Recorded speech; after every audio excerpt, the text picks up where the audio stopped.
Hello friends, welcome to Root Care Raju channel. Friends, today we are going to learn about Standard 7 Subject English Unit 4 page number 88 and our today's topic is a poem double standards म्हणजे दुहेरी भूमिका किंवा दुहेरी वागणूक. या कवितेमधील मुलगा आपल्या आईवडिलांना पालकांना तक्रार करत आहे की माझ्या बाबतीत जर काही चुका घडल्या तर तुम्ही मला दोष देता आणि तुमच्याकडून काही चुका घडल्या तर तुम्ही त्याची कारण सांगतात आणि तुम्हाला खरं ठरवतात. मग असा भेदभाव छोट्यांमध्ये आणि मोठ्यांमध्ये का असावा? या कवितेत दिलेल्या सर्व घटना या प्रत्येक घरी घडणाऱ्या आहेत. याचा अनुभव तुम्हाला कविता अभ्यासल्यावर नक्कीच येणार. चला आपण ही कविता अगोदर चालीवर म्हणूया, नक्कीच तुम्हाला ती चाल आवडेल. When I wake up late, I'm getting very lazy. When I wake up late, I'm getting very lazy. When you wake up late, it's the alarm that's crazy. When you wake up late, it's the alarm that's crazy. When I say no to something, I am being stubborn. When I say no to something, I am being stubborn. When you say no to something, you are being firm.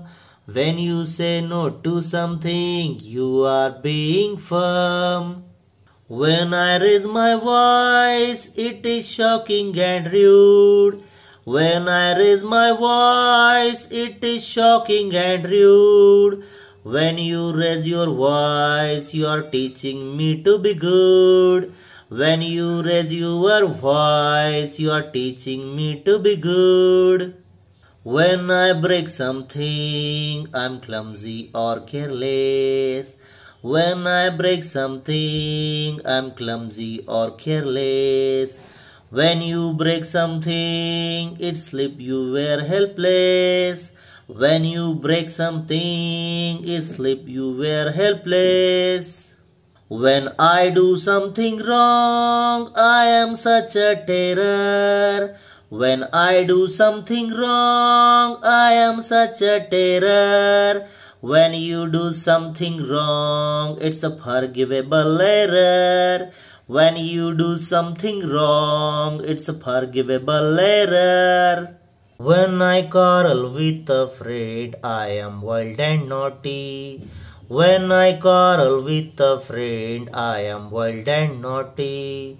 When you quarrel with a neighbor, you are only doing your duty. When you quarrel with a neighbor, you are only doing your duty.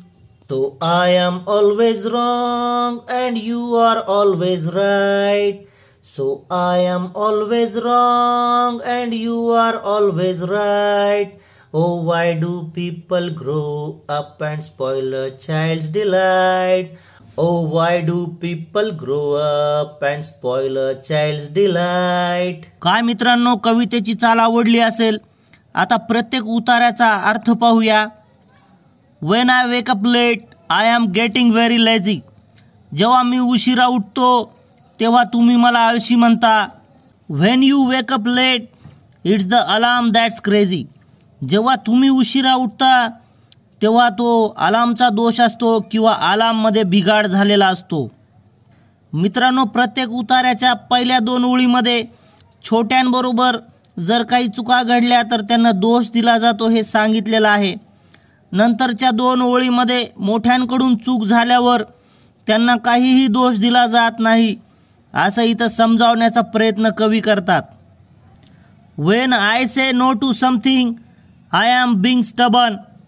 जेव्हा मी काहीतरी करण्यासाठी नकार देतो तेव्हा मी stubborn म्हणजे हट्टी बनतो.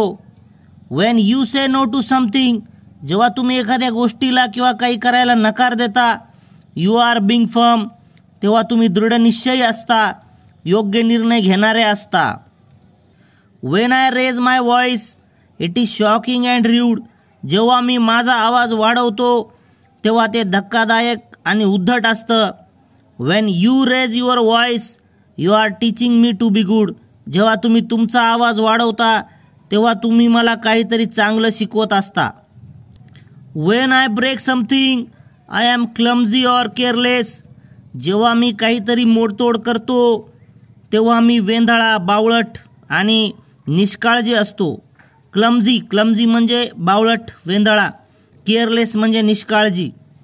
Wien you break something it slip you were helpless. जेव्हा तुमच्याकडून काहीतरी मोडलं जातं, तोडलं जातं, तेव्हा ते तुमच्याकडून निसटलेलं असतं आणि तुम्ही असहाय्य बनलेले असता. When I do something wrong I am such a terror. जेव्हा मी काहीतरी चुका करतो त्यावेळेला मी त्रासदायक ठरतो.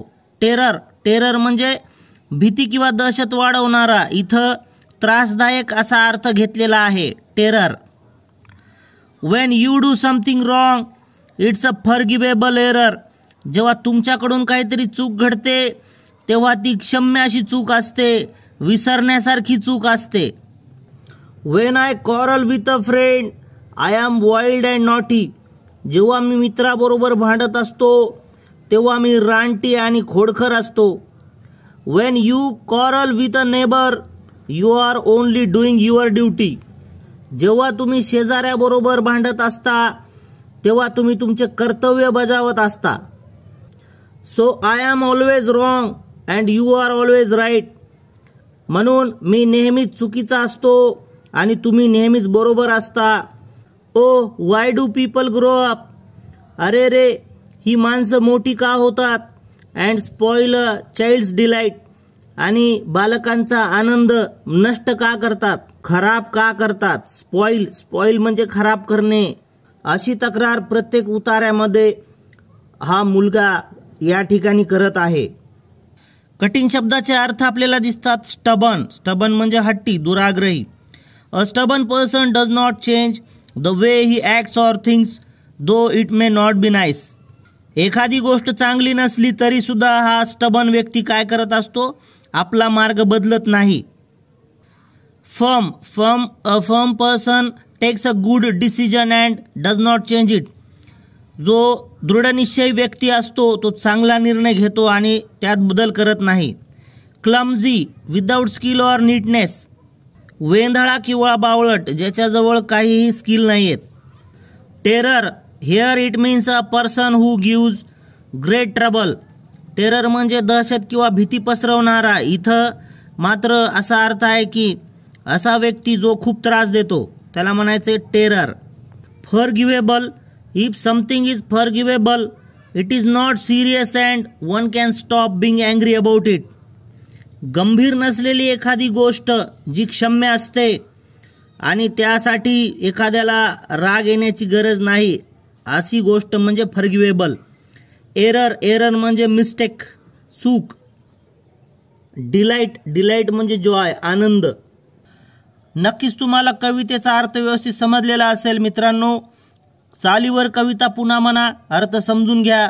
व्हिडिओ आवडला असेल तर व्हिडिओला लाईक व सबस्क्राईब करा. चला पुन्हा एकदा भेटूया रूटकेर राजू चॅनलसह. तोपर्यंत नमस्कार.